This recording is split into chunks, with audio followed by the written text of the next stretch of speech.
Present అయితే మనకి present మనం అమరావతి దగ్గరున్నాం. మరి అమరావతి రాజధాని ప్రకటించిన తర్వాత మరి 2014 చంద్రబాబు నాయుడు సీఎం గెలిచిన టైంలోనే అమరావతిని రాజధానిగా ప్రకటించారు. ప్రకటించినప్పుడు మరి ఆయా రోడ్లయితే చూడొచ్చు మనం. హైవే రోడ్‌లా చేశారు. కానీ అప్పటికింకా పూర్తిగా పనులు జరగలేదు. ప్రెజెంట్ అయితే మనకి విట్టి యూనివర్సిటీ దారిలో ఉన్నామనమాట. ప్రెజెంట్ అయితే ఆ యూనివర్సిటీ దగ్గరలో ఉన్నాం. మీరు లెఫ్ట్ సైడ్ బిల్డింగ్స్‌లో చూడొచ్చు. ఆ తర్వాత ఆహ్, పక్కన కూడా బిల్డింగ్ నిర్మాణాలయితే జరిగినాయి. కానీ పూర్తి స్థాయిలో అయితే జరగలేదు.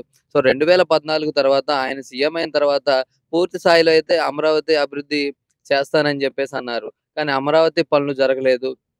అటొచ్చేసి ఆ తర్వాత మళ్ళీ ప్రభుత్వం మారిపోయింది. మారిపోయిన తర్వాత ఈ ఈ ప్రదేశాన్ని, ఈ ప్రాంతాన్నయితే పట్టించుకోలేదు. మరి జగన్మోహన్ రెడ్డి సీఎం అయిన తర్వాత 3 ప్రాంతాలనైతే రాజధానులుగా చెప్పాడు.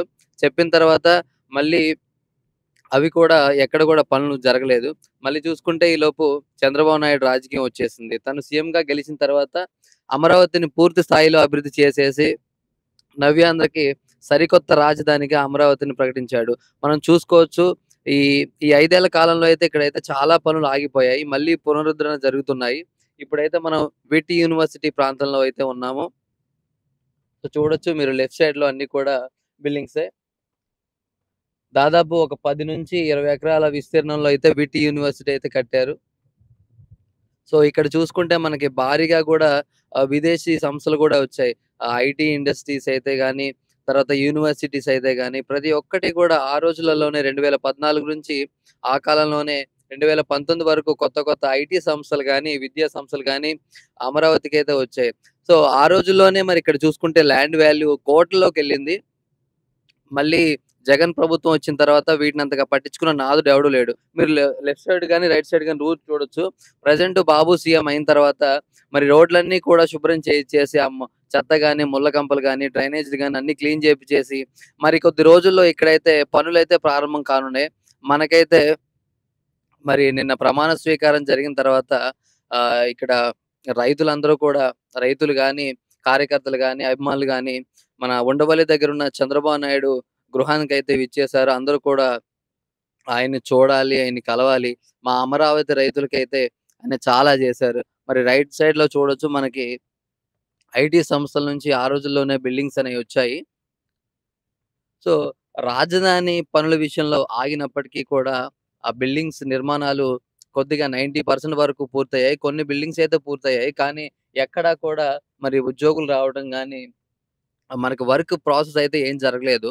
మరి 5 ఏళ్ల కాలం తర్వాత ఆగిపోయిన పనులన్నీ మళ్ళీ కూడా ఈరోజు పునరుద్ధరణ చేసే అవకాశాలైతే కనిపిస్తున్నాయి. మీరు చూడొచ్చు లెఫ్ట్ సైడ్‌లో బిల్డింగ్ అన్నీ కూడా దగ్గర దగ్గర 90% అయితే పూర్తయినాయి. మరికొన్ని బిల్డింగ్స్ అయితే కొత్తగా కడుతున్నారు. మరి సెంట్రల్ నుంచి గాని, తర్వాత విదేశీ సంస్థలు గాని చాలా ఆహ్, అమరావతిలో అయితే పెట్టుబడులు పెట్టాయి. మరి అమరావతి నిర్మాణంలో నేషనల్ ఇన్‌స్టిట్యూట్ ఆఫ్ డిజైనింగ్ చూడొచ్చు మనం లెఫ్ట్ సైడ్ అయితే. సో, ప్రస్తుతం అయితే ఇక్కడ డోజర్‌లతోటి, కొక్లైన్‌తోటి నిర్మాణ పనులు గాని, క్లీనింగ్ పనులు గాని జరుగుతున్నాయి. సో, మరి చూసుకుంటే ప్రస్తుతం ఉన్న సచివాలయం టెంపరరీగానే ఆ రోజుల్లోనే 800,00,00,000 పైగా వ్యయంతోటి నిర్మించారు. మరి అమరావతి రాజధాని అయిన తర్వాత పర్మనెంట్ సచివాలయం కోసం కూడా మరి శంకుస్థాపనలు జరగబోతున్నాయి. మరి మరికొద్ది రోజులే వాటికి సంబంధించిన వివరాలైతే మనకు తెలుస్తాయి. మరి ఈ రోడ్డు చూసుకుంటే ఎక్కడ చూసినా కాలువలు, తర్వాత ముళ్ళకంప అయితే కనిపిస్తుంది. 5 ఏళ్ల తర్వాత మళ్ళీ పనులన్నీ గూడా ప్రారంభిస్తున్నారు. ప్రస్తుతం నిర్మించిన ఆంధ్రప్రదేశ్ సెక్రటేరియట్ రూట్ అయితే వెళ్తున్నామో చూడొచ్చు. ఇదైతే సింగిల్ వే అన్నమాట. చాలా చిన్న రోడ్డు, సింగిల్ రూటు. సో, ఇక్కడ ఒక వాహనం వస్తే ఇంకో వాహనం రావడానికి చాలా ఇబ్బందవుతుంది. ప్రస్తుతం అయితే రోడ్డు గూడా అంతా గుంతలుగానే ఉంది. వర్షం పడితే ఇక్కడ 2 వాహనాలు, 2 వెహికల్స్ ఏమైనా వెళ్ళలేని పరిస్థితి. మరి ఆ రోజుల్లో చూసుకుంటే 2014లో ఆంధ్రప్రదేశ్ విభజన తర్వాత అధికారంలోకొచ్చిన చంద్రబాబు అన్ని పార్టీల అంగీకారంతో కలిపేసి గుంటూరు, విజయవాడ ప్రాంతంలో అమరావతి రాజధాని నిర్మించడానికైతే పనులు సాకారం చేశారు. మరి 2017 మార్చి 2న శాసనసభ ప్రాంతంలో పాలన మొదలైంది.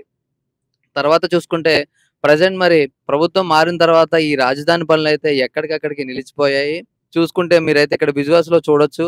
అమరావతి రాజధానిగా నిర్మించిన తర్వాత చాలా పనులు స్టార్ట్ చేశారు. కానీ కనీసం 25%, 35% కూడా కాలేదు. అంటే అయితే మనం చూడొచ్చు లెఫ్ట్ సైడ్‌లో మనకి ప్రస్తుతం ఆంధ్రప్రదేశ్ అసెంబ్లీనైతే చూడొచ్చు. సో, మరి ఆ రోజుల్లో అమరావతి రాజధానిగా ప్రకటించిన తర్వాత ఇది ప్రస్తుతానికి మరి అప్పటి వరకే టెంపరరీగా అయితే కట్టిన అసెంబ్లీ అన్నమాట. మరి ఈ ప్రాంతంలో చూసుకుంటే చాలా అభివృద్ధి పనులు చేయాలి. చాలా రకాల ఐటీ కంపెనీస్ కానీ, రకరకాల ప్రభుత్వ భవనాలైతే నిర్మించాలని జెప్పేసి ఆనాడు మరి చంద్రబాబు ప్రభుత్వం హయాంలో అయితే ఈ పనులు జరిగాయి. మరి చూసుకుంటే చూడొచ్చు మన విజువల్స్‌లో. సో, ఈ చుట్టుపక్కల ఉన్న భవనాలైతే మరి ప్రభుత్వ అధికారులకు కానీ, మరి సెక్రటేరియట్ ఎంప్లాయీస్ గాని నిర్మించడం జరిగింది. సో, ఈ రూట్ చూసుకుంటే మనకి తుళ్ళూరు మండలంలో అయితే ఉన్నది. ఇక్కడైతే ఇంకా గూడా నిర్మాణ పనులు చాలా నిలిచిపోయి ఉన్నాయి. కనీసం 25% కూడా కాలేదు. అటు పక్కన చూసుకుంటే అమరావతికి వెళ్ళే రూట్‌లో విట్టి యూనివర్సిటీకి వెళ్ళే దారి గాని, ఆ మార్గం గుండా వెళ్ళాలంటే చాలా ఇబ్బందికర పరిస్థితులు. అక్కడ కూడా చూసుకుంటే రోడ్డు చుట్టూ ఇరువైపులా కంప, ముళ్ళు, పిచ్చి మొట్లయితే మనకి కనిపిస్తా ఉన్నాయి. సో, ప్రెజెంట్ మనకి లెఫ్ట్ సైడ్‌లో చూడొచ్చు సెక్రటేరియట్. మరి మనకి ప్రస్తుతం అయితే ఈ బాబు అధికారంలోకొచ్చిన తర్వాత మరి ఇక్కడైతే ప్రస్తుతానికి అసెంబ్లీ నడిపించేసి సమావేశాలు గాని, ఆ తర్వాత మరి పర్మనెంట్‌గా గూడా వేరే అసెంబ్లీ భవనాన్ని, సెక్రటేరియట్‌ని నిర్మించే అవకాశం అయితే ఉంది. మరి ఆ పనులు గూడా మరికొద్ది రోజులైతే జరగబోతున్నాయి. మనం చూడొచ్చు ఈ మార్గం గుండా సెక్రటేరియట్ మార్గం గుండా గూడా మరి కార్లు, వెహికల్స్ అన్నీ కూడా వెళ్తున్నాయి. ఈవెన్ బస్సులు కూడా వెళ్తున్నాయి. మరి ఇక్కడ ఎక్కడికక్కడ చూసినా గానీ నిర్మాణ పనులైతే ఆగిపోయి ఉన్నాయి. బాబు పరిపాలనకు వచ్చాడని వచ్చిన తర్వాత గూడా ప్రజల్లో అయితే కొత్త ఆనందం అయితే నెలకొంది. ఎందుకంటే ఈ చుట్టుపక్కల ఉన్న ప్రతి ఒక్క భూమి విలువ గూడా లక్షలు కాదు, కోట్లు కూడా ఉంటుందని జెప్పేసి ఇక్కడ ప్రజలైతే హర్షం వ్యక్తం చేస్తున్న పరిస్థితి.